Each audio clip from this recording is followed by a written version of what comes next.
Bonjour à tous, bonjour à toutes. Quelques jours après la finale de la Coupe d'Afrique des Nations, opposant le Maroc au Sénégal, les langues continuent de se délier. Je vais vous lire un texte du doyen Youssou Diallo. Et dans ce texte, ça s'appelle « CAF et arbitrage, l'accord de Kinshasa ». L'accord de Kinshasa. Écoutez bien ce que le doyen dit. Comment l'accord de Kinshasa, comment la commission des arbitres de la CAF a été vendue au Maroc avant la CAN. Et il précise, ce poste contient des informations factuelles. Quiconque possède des informations, qui possède des données pour infirmer ou corriger sont les bienvenus. Quant à l'analyse, elle est libre pour tous. Voilà. Il dit, le 6 octobre 2025, la 47e Assemblée générale de la CAF s'est tenue à Kinshasa, au Congo démocratique. Une réunion ordinaire et protocolaire selon l'ordre du jour, mais en coulisses, un véritable arrangement se tramait, dont les résultats allaient apparaître plus tard. À peine 3 semaines plus tard, une nouvelle commission d'arbitres au sein de la CAF est installée avec la nomination du Congolais Olivier Safari Kabeni à sa tête, succédant à l'Ivoirien Désiré Doué Noumandiès. Le prétexte juridique était l'article 8 des statuts de la CAF, stipulant que la commission est nommée par des membres du comité exécutif après approbation. Pourtant, dans les faits, il n'y a eu ni proposition, ni vote, ni annonce officielle. L'opération n'était rien d'autre qu'un compromis.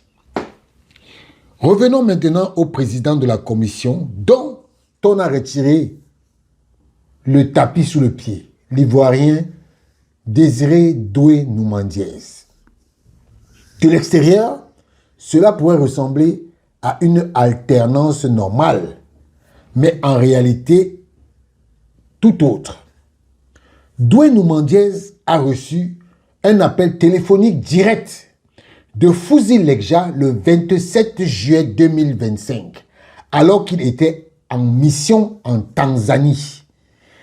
Quelques instants après la finale de la CAN féminine entre le Maroc et le Nigeria. L'appel fut bref et cinglant. Rentre chez toi. Ta mission est terminée. Une décision prise sur le champ en réaction à la perte du titre africain par le Maroc sur cette terre, dans un climat de chaos où l'arbitre namibienne de la rencontre a été violemment réprimandée sans que personne n'intervienne. Et je m'arrête là. Doué Noumandiès, justement, quand il a reçu l'appel de Fouzi Lekja, quelques heures plus tard, il était en mission justement en Tanzanie. Quelques heures plus tard, il n'avait plus accès à son code d'accès. Et je vous l'avais dit, dans une de mes vidéos, je vous avais dit qu'on a viré le président de la commission, le directeur de l'arbitrage de la CAF sans préavis. Il voulait accéder à son compte CMS où il rentre les données pour la nomination des arbitres. Il a appelé au Caire pour demander qu'il n'avait plus accès à son truc. Qu'est-ce qui se passe? C'est là qu'on lui annonce que tu as été viré, que ton contrat est terminé. Vous avez entendu? Ça là, je connais la version là. Et donc, et maintenant, je vous reprends la phrase. L'appel de Fouzi Lekja fut bref et cinglant. Rentre chez toi. Ta mission est terminée. Une décision prise sur le champ en réaction à la perte du titre africain du Maroc sur ses terres dans un climat de chaos où l'arbitre namibienne de la rencontre a été violemment réprimandé sans que personne n'intervienne. Revenons à l'avant-réunion de la CAF au Congo. Un cabinet d'audit financier de nationalité marocaine avait commencé à examiner les comptes de la CAF. L'audit a révélé des dépassements et des mouvements de fonds sans trace. Souvenez-vous, Véron a été accusé en Suisse, où on avait dit qu'on constate des mouvements étranges dans son compte. Vous voyez comment les choses reviennent petit à petit. C'est eux qui ont allé dire partout que c'est nous qui les accusons de faux. Pourtant, c'est eux. Alors, l'audit a révélé des dépassements et des mouvements de fonds sans trace, impliquant directement le secrétaire général de la Confédération africaine de football, le Congolais suisse Véron Mosengo Omba, après des semaines d'incertitude et sous la menace d'une peine de prison.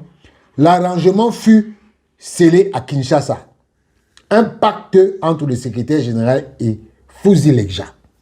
Je vous rappelle que Véron Mosengo ne s'entendait pas avec Fouzi Lekja. Il est parti là-bas, s'agenouiller. Je le dis, il est allé s'agenouiller. Alors, en échange de l'abandon du dossier d'audit financier, les clés de l'arbitrage étaient définitivement remises au président de la Fédération royale marocaine. Rien ne devait être laissé au hasard pour éviter l'échec des féminines. Toutes les failles possibles qui s'apprêtaient à accueillir la CAN 2 mois plus tard. Le secrétaire général, qui assure pratiquement ses fonctions, les fonctions de président de la CAF, en absence permanente de Motsepe, est passé immédiatement à l'exécution. Nomination d'un ancien arbitre de son pays, peu connu comme Olivier Safari Kabene. Après ça, ils ont choisi un autre. Après Kabene, ils ont choisi, parce que celui-ci était par intérim. Après avoir viré Noumandiez, ils ont pris maintenant un Malien qui lui-même n'avait pas son mot à dire, parce que en réalité, c'est le Camerounais Seydou Alioum qui était chargé de faire cette mission. Alors,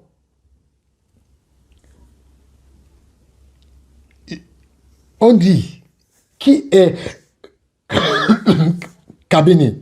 Parce que Kabene a fait la mission aussi avant de partir.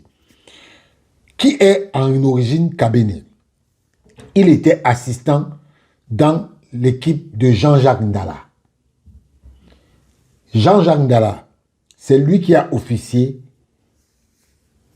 le match de la finale de la Coupe de la Confédération entre USM Alger et Young Africans. Et au terme, et en d'autres termes, Kabene est le subordonné de Jean-Jacques Ndala. Et Jean-Jacques Ndala, c'est l'arbitre qui a officié la rencontre d'ouverture entre le Maroc et le Comore et la rencontre de la finale Sénégal-Maroc. Le secrétaire général ayant nommé par intérim un arbitre congolais qui à son tour nomme son ami pour l'ouverture. Parce que il faut savoir que ce qui se passe à la CAF, à la CAN 2025, Jean-Jacques Ndala sait depuis près de 2 mois qu'il sera l'arbitre. Ils avaient préparé leurs arbitres. Et ayant fait échouer dans beaucoup de tentatives, surtout avec l'Égyptien Mohamed Marouf, qui lui, on lui a dit que sa mission était terminée pendant les 8e de finale. Il y a sur 27 arbitres durant la CAN, seuls 7 ont été utilisés de manière répétitive et intentionnelle pour exécuter les plans au détriment des autres, y compris le meilleur arbitre africain, Mustapha Gorbal.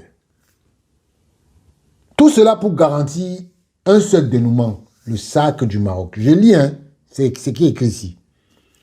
Les arbitres sont Ghislain Acho du Gabon, Jean-Jacques Ndala du Congo démocratique, Abongui Letom de l'Afrique du Sud, Issa Si plus Boubou Traoré du Sénégal, Daniel Leria du Ghana, Abdou Mefer du Cameroun, et vous n'allez pas oublier Daan Beida et Boubacar,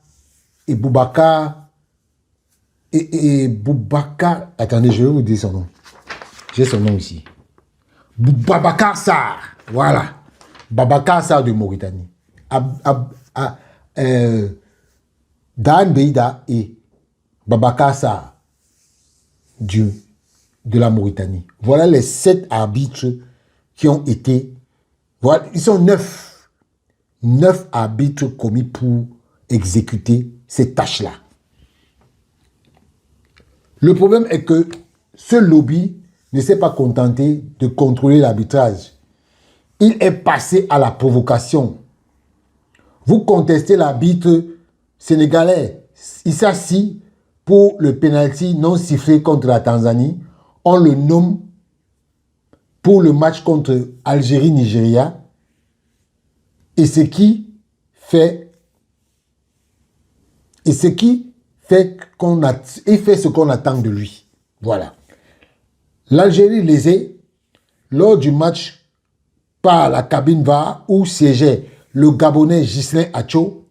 Après son départ à la CAF et à la FIFA, la provocation ultime fut la nomination pour la finale au même poste VAR. D'ailleurs, c'est d'abord lui qui appelle Ndala pour accorder le pénalty à Brahim Diaz. Voilà. Puis, vint la 97e minute. Stade comble, tension extrême. Pénalty pour le Maroc. Après un but sénégalais refusé, la VAR, comme d'habitude, ne fonctionne pas dans un sens comme...